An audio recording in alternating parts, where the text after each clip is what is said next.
رسول خدا نے ارشاد فرمایا یہ وہ مہینہ ہے کہ جس کی راتیں جس کے دن سب افضل ہیں، یعنی بہترین ہیں، بیسٹ ہیں، یعنی اس کا ہر وقت، یعنی جو شخص سو رہا ہے گویا اس کی سانسیں بھی تسبیح کر رہی ہیں۔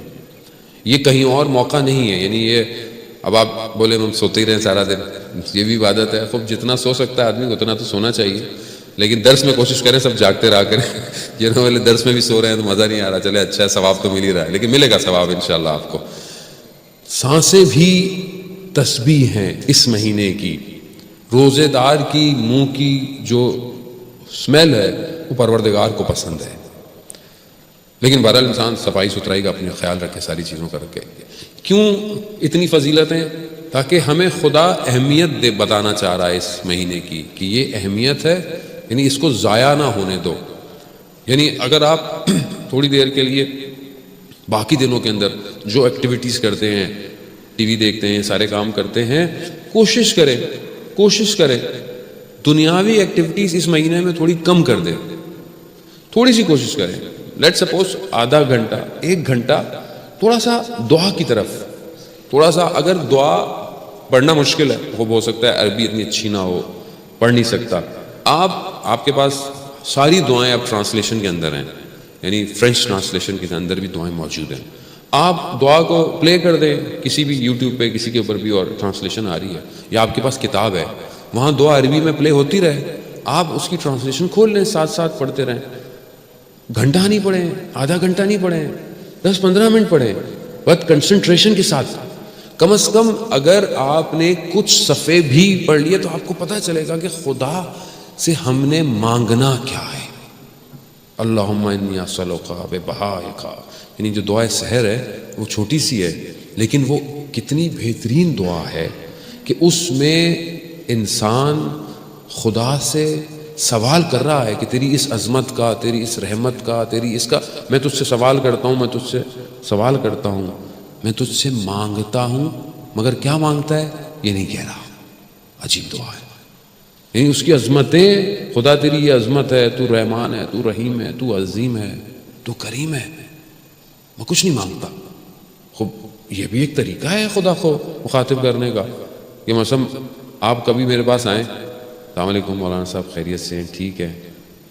میں بولوں گا جی فرمائیے، کہیں نہیں مولانا صاحب میں سوال نہیں پوچھنا چاہ رہا، میں تو ایسی سلام کرنے آیا تھا۔ میں کہوں گا کتنی اچھی بات ہے بھائی، سوال کے علاوہ بھی انسان مولانا سے بات کر لیتا ہے۔ استاد پناہیان ہمارے واقعہ بیان کرتے ہیں کہ میں گاڑی پہ جا رہا تھا تو سگنل پہ گاڑی رکی، تو میں نے دیکھا ایک فلاور بیچنے والا لڑکا، وہ اس نے مجھے اشارہ کیا شیشے کو گاڑی کے، تو میں نے کہا نہیں چاہیے، تو اس نے کہا نہیں ایک منٹ شیشہ نیچے کرے، مرر، تو میں نے نیچے کیا، تو کہتے میں آپ کو یہ بیچنا نہیں چاہ رہا تھا، میں آپ کو گفٹ دینا چاہ رہا تھا۔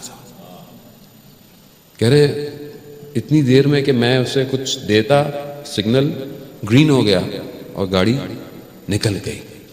کہہ رہا میں سارے راستے سر جھکا کے آیا کہ خدا ہماری زندگی میں نوک کرتا ہے، مگر ہم کیا کہتے ہیں؟ نہیں۔ کیوں؟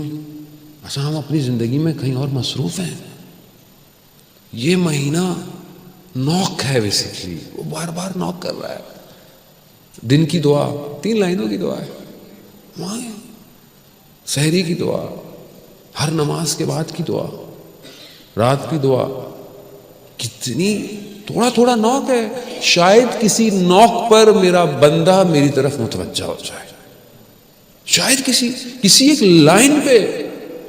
اتنے بڑے بڑے علماء ایک لائن پر کئی گھنٹے بیٹھ کر سوچتے رہتے تھے کہ کیا طریقہ ہے کہ پروردگار اگر تو نے مجھے عزت نہ دی تو مجھے تو کوئی اور عزت دے ہی نہیں سکتا، اور تیرا کتنا شکر کروں کہ تو نے مجھے پروردگار غیر کی ڈپینڈنسی سے ہٹا کر اپنا محتاج بنایا ہوا، ورنہ لوگ تو مجھے رسوا کر دیتے۔ لوگ تو یہی ہے نا، لوگ خدا، یہ وہ مہینہ ہے کہ ہم جب خدا بار بار کہہ رہا ہے کہ یہ میرا مہینہ ہے، میرا مہینہ ہے، تو ہم کیوں نہیں خدا کے مہینے میں خدا کے اندر داخل ہوتے؟ میں آپ کا میزبان ہوں، آپ کی پوری کوشش ہے کہ آپ میرا خیال رکھیں، آپ پوری کوشش کرتے ہیں مجھے اچھا رہنے کو ملے، اچھا کھانے کو ملے. کیوں؟ کیونکہ آپ چاہتے ہیں کہ ہم میزبان ہیں، ہم مہمان کا خیال رکھیں. میں کون ہوں؟ کچھ بھی نہیں. اور جب میزبان خدا ہو تو وہ اپنے مہمان کا کتنا خیال رکھے گا. خالق ہے، کائنات اس کی ہے، ہر چیز اس کی ہے، حتی ہم بھی اسی کے ہیں. تو ہم اس طرح متوجہ نہیں ہو رہے کہ خدا ہم سے کچھ چاہتا ہے، خدا ہمیں کچھ دینا چاہتا ہے. شخص آیا رسول خدا کے پاس کہ یا رسول اللہ 30 روزے کیوں ہیں؟ 30 روزے کیوں ہیں؟ مطلب کم ہو جاتے، 10 سے 15 ہو جاتے، 30. تو رسول خدا نے بیان فرماتے ہیں کہ جب حضرت آدم نے وہ جو گندم کھائی تھی، اس گندم کے اثر کو ختم ہونے میں 30 دن لگے. تو وہ حضرت آدم نے کیا تھا تو ہمیں بھی روزے رکھنے پڑیں گے. تو ایک ریزن اس کی یہ ہے کہ ہم، کیونکہ ظاہر ہے حضرت آدم جو ہیں وہ ابو البشریت ہیں، یعنی سب کے والد ہیں، سب بشریت کے باپ ہیں. تو اسی لیے ہم کو اس وجہ سے ہمیں بھی یہ 30 روزے رکھنے ہیں. اب آپ کو بہت اعتراض ہو تو پھر آپ بولیں حضرت آدم گندم نہیں کھائی ہوتی تو ہم نے بھی نہیں رکھتے روزے شاید. تو اس سے ساری امتوں نے باقی بھی روزے رکھے.